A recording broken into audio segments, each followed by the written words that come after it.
6 वर्ष झालं राज्य सरकारकडून केंद्र सरकारकडून कोल्हापूर महानगरपालिकेला खूप मोठ्या प्रमाणात जो निधी येतो, या निधीची म्हणजे त्या पद्धतीने त्याचं कामकाज कुठंपर्यंत आहे, अमृत टप्पा 1 असेल, अमृत टप्पा 2 असेल, नगरोत्थानचे विषय असतील, केंद्र सरकारने कोल्हापूर शहर स्वच्छतेसाठी दिलेले पैसे असतील किंवा या शहरामध्ये जी लोकं टॅक्स भरतात त्या टॅक्सच्या माध्यमातून कोल्हापूर शहराला सुविधा मिळण्यासंदर्भातला आज जो आढावा बैठक होती. गेले 2 महिने झाले या संदर्भामध्ये कामकाज चालू आहे. वेगवेगळ्या ठिकाणी बैठका होत आहेत. पंचगंगा प्रदूषण असेल, कोल्हापूर आई महालक्ष्मीचा विकास आराखडा असेल आणि त्याचबरोबर सातत्यानं कोल्हापूरमध्ये होणारं प्रदूषण, त्याचबरोबर पंचगंगा प्रदूषण आणि शहरातल्या लोकांना वेगवेगळ्या ज्या समस्यांना भेडसाव्या लागतात त्या दृष्टिकोनातून हे सगळे आजच्या या बैठकीमध्ये प्रामुख्याने विषय होते. त्याचबरोबर गाळेधारकांचा चेंबर ऑफ कॉमर्सची एक बैठक झाली होती, त्यांचे विषय होते. त्याचबरोबर कोल्हापूर शहरामध्ये CCTV जे आहेत त्याचा टप्पा 2 CCTV एक सिक्युरिटीच्या दृष्टिकोनातून, तसेच प्रॉपर्टी कार्ड हा जो जिव्हाळ्याचा विषय जो 8-8.5 कोटी रुपये राज्य सरकारकडून किंवा महानगरपालिका भरून लोकांना प्रॉपर्टी कार्ड देणार हा विषय होता. असे सातत्यानं प्रमुख 10-12 विषय होते आणि या विषयासंदर्भात आज बैठक झाली. त्या पद्धतीने प्रत्येक अधिकाऱ्यावरती जबाबदारी निश्चित करून टाईम बाउंड प्रोग्राम केला. मार्चच्या बजेटमध्ये आपले क्रीडांगणाचा विषय असेल की बाबा जी जुनी ग्राउंड्स आहेत किंवा नवीन ग्राउंड करण्याच्या दृष्टिकोनातून राज्य सरकारकडे काय मागणी आहे, असे सगळेच कचरा व्यवस्थापन जो शहरातला आहे की जो कचरा विल्हेवाटीचं प्रमाण कमी प्रमाणात होतं त्याच्या संदर्भात नवीन एजन्सीज घेऊन त्याच्यामध्ये काम करणं, असे वेगवेगळे विषय होते की त्याचबरोबर स्ट्रीट लाईटचा विषय जो लाईटच्या संदर्भातले विषय आहेत, असे प्रामुख्याने 10-12 विषय होते. त्या संदर्भात बैठका झाली. तर समिती जी आहे ती महापालिकेच्या अधिकाऱ्यांना जबाबदार धरते की योग्य पद्धतीचा अहवाल हद्दवाढीच्या संदर्भातला प्रशासनाकडून पाठवला गेलेला नाही. या संदर्भामध्ये एका बाजूला माझा दक्षिण विधानसभा मतदारसंघ जर बघितला तर शहर आणि ग्रामीण असे दोन्ही मतदारसंघ आहेत. या दोन्ही ठिकाणच्या लोकांची मी भूमिका ऐकून घेतो आहे आणि या संदर्भामध्ये मी वरिष्ठ लेवाना याच्या संदर्भात हस्तक्षेप करण्यासंदर्भात मी सांगितलेलं आहे. कारण दोन्ही बाजूची भूमिका ऐकून घेऊन आपण योग्य तो न्याय देण्यासंदर्भात, कारण कोल्हापूर शहराची सुद्धा डेव्हलपमेंट होणं गरजेचं आणि शहरालगतची असणारी गावं यांच्याही डेव्हलपमेंट होणं अत्यंत महत्त्वाचं आहे. दृष्टिकोनातून या संदर्भामध्ये आपण बैठक घ्यावी आणि दोन्ही बाजूचं म्हणणं ऐकून घेऊन योग्य तो न्याय देण्याची भूमिका शहरवासियांना असू दे किंवा ग्रामपंचायतच्या लोकांना करावी अशी मी विनंती वरिष्ठ लोकांना केली आहे. या संदर्भामध्ये आदरणीय माननीय मुख्यमंत्री महोदय देवेंद्र फडणवीस साहेबांची सुद्धा मी या संदर्भात भेट घेतली. या संदर्भामध्ये ज्या लोकांचा विरोध आहे त्या ठिकाणी शक्तिपीठ मार्ग जाणार नाही असं त्यांनी जाहीररित्या सांगितलेलं आहे.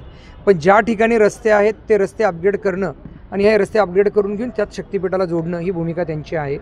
जिथं ज्या ठिकाणी वाटतं बाबा कोल्हापूर शहरामध्ये असे विषय आहेत ज्या अडचणीचे आहेत त्या संदर्भातमध्ये ज्या शेतकऱ्यावरती अन्याय होत असेल किंवा शक्तिपीठामध्ये अडथळा येत असेल पण त्या माणसाची जमीन घेणं गरजेचं आहे असे मध्य भूमिका घेऊन यात कन्व्हिन्स करणं आणि जिथं खरोखरच चुकीचं तिथं विरोध करणं ही भूमिका तिथं आमची असेल. पण कोल्हापूर जिल्ह्यातून हा शक्तिपीठ महामार्ग जाणार नाही अशा पद्धतीचा JR हसन मुश्रीफ यांनी दाखवलेला होता. मात्र आता 3 लेआउट व्हायरल होत आहेत ज्यामध्ये दावा केला जातो की जो 3रा लेआउट दिला गेला आहे तो त्यामध्ये कमी शेतकऱ्यांची शेती जाते त्यामुळे इथून करायला काय नाही. या संदर्भामध्ये ह्याचा अधिकार हा माननीय मुख्यमंत्री महोदयांकडे आहे आणि जिथं जे जातात तिन्ही अहवाल जे येतात काही लोकांनी परस्परसुद्धा काढून खोटेसुद्धा लोकांच्या गैरसमज करण्यासंदर्भात केलेले आहेत. पण माननीय मुख्यमंत्री महोदयांची भूमिका स्पष्ट आहे की हा मार्ग करण्यासंदर्भात जिथे सकारात्मक आहे जिथे ते करणार, जिथे विरोध आहे त्या संदर्भात चर्चा करतील आणि जिथं खरोखरच मिळत नाही तो विषय तिथं सोडून जे आहे ते रस्ते अपग्रेड करणं ही भूमिका त्यामध्ये साहेबांची आहे आणि त्यांनी जाहीर केलेलं आहे. मला असं वाटतं की त्याच्यामध्ये कुठल्याही प्रकारचा गैरसमज करून घेऊ नये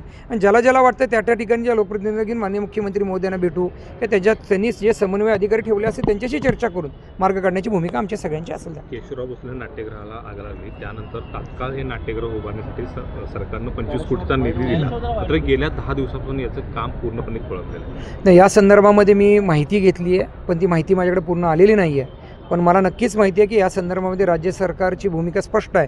त्याला 25 कोटी रुपये दिलेले आहेत, त्याचा टप्पा 2 त्याचं टेंडर नोटीस काढलेली आहे आणि ते टेंडर निघाल्यानंतर त्याचं काम चालू होईल मला खात्री आहे. आणि काय अडचण असेल तर आम्ही लोकप्रतिनिधी असतील आणि प्रशासन असेल आणि तो काम करणारा व्यक्ती असेल आम्ही एकत्र बसून ते काम पूर्ण करून घेण्यासंदर्भात आम्ही सकारात्मक आहोत. थेट पाईपलाईनच्या संदर्भात वारंवार प्रश्न उपस्थित होत आहेत. जी काही पाईपलाईन आहे ती वारंवार फुटते किंवा त्याचं पाणी अजूनही व्यवस्थित येतं कारण त्याचा पुरवठा करण्याची जी व्यवस्था आहे ती व्यवस्थित झालेली नाही त्यामुळे कुठतरी अडचणी. आज या संदर्भामध्ये कमिशनर मॅडमबरोबर बैठक झाली. पाणी पुरवठा अधिकारीसुद्धा होते. ज्यावेळी लाईटचा प्रॉब्लेम येतो त्यावेळी बऱ्याच वेळी लोकांना प्रॉब्लेम येतो आणि ते हे होऊन जातं, ट्रिप होतं किंवा बराच वेळा प्रॉब्लेम येतो. त्या संदर्भात शिंगणापूर योजना जी आपली जुनी आहे त्या संदर्भातसुद्धा अपग्रेड करून घेणं, त्याचीही रन करण्यासंदर्भात आम्ही सूचना दिलेल्या आहेत आणि त्या पद्धतीने ती आपण रन करतो आहे. पुराच्या आल्यानंतर बाबा एखाद्या वेळी ते प्रॉब्लेम झाला तर ही शिंगणापूर योजनासुद्धा कशी चालू राहील किंवा तिकडे काय प्रॉब्लेम आला तर दोन्ही यंत्रणा कशा पाणी पुरवठ्याच्या चालू राहतील या दृष्टिकोनातून आम्ही सकारात्मक आहोत. राज्य सरकारकडे आम्ही त्याचा DPR बनवून पाठवण्यासंदर्भात आम्ही तशा सूचना दिलेल्या आहेत. वितरण व्यवस्था सुरू केला गेला त्यावेळी वितरण व्यवस्थेकडे दुर्लक्ष केलं गेलं असं वाटते का? ज्या पद्धतीनं आता पाणी तर कोल्हापूरमध्ये आले मात्र त्याचं वितरण होत नाही. ह्या संदर्भामध्ये अमृत टप्पा 2 आहे किंवा अमृत टप्पा 1 आहे. या टप्पा 2मध्ये ड्रेनेज आणि टप्पा 1मध्ये पाणी पुरवठ्याचा विषय आहे. किमान 30 किलोमीटर लाईन त्याच्यामध्ये अजून टाकायची राहिलेली आहे आणि याच्यामध्ये आता 7 टाक्या 5 मार्चपर्यंत जे आम्ही जानेवारी म्हटलं होतं, आज त्याचा आढावा घेतला. 5 मार्चच्या दरम्यान ज्या वितरण व्यवस्थेतल्या 7 टाक्या चालू केल्या जातील आणि त्याची ट्रायल घेतली जाईल आणि जिथं कुठं प्रॉब्लेम असेल ते सोल्युशन काढायचं काम चाललेलं आहे. प्रत्येक सोमवारी या संदर्भामध्ये असं काम चाललं जातं की लाईट ज्यावेळी लोड शेडिंग असतो त्याचवेळी ते काम केलं जातं आणि लोकांची गैरसोय होऊ नये एक एक भाग कव्हर करणं हा दृष्टिकोन त्यातनं काम चाललं. एकच मिनिट आज येऊ. तक्रार म्हणजे 100 कोटीच्या रस्त्याचं काम सुरू आहे मात्र काही ठिकाणी काम होतं आहे आणि त्यानंतर ते रस्ते 8 दिवसातच उकरले जातात. प्रतिभानगर असेल किंवा अन्य ठिकाणी लोकांच्या अशा पद्धतीनं या संदर्भामध्ये मॅडमनी स्वतः सांगितलेलं आहे. त्यामुळे पाणी पुरवठा लाईन असेल, ड्रेनेज लाईन असेल किंवा गॅस लाईन असेल किंवा इतर केबल असतील ज्या कंपनीने मागणी केलेली आहेत ते रस्ते करू नका अशी सूचना दिलेली आहे. ह्यांचे सगळे कनेक्टिव्हिटी म्हणजे काम संपल्यानंतरच रोड करण्यासंदर्भात सूचना दिलेल्या आहेत. असा कुठलाही रस्ता उकरू नये अशा संदर्भात स्ट्रिक्टली कमिशनर मॅडमनी सूचना दिलेल्या आहेत. त्यामुळे इथून पुढं हे न होणं तेवढीच पण लोकांना थोडीशी गैरसोय होईल, मग त्याची काळजी घेण्यासंदर्भात काय करावं लागते ते करण्यासंदर्भात त्याच्या सूचना दिलेल्या आहेत.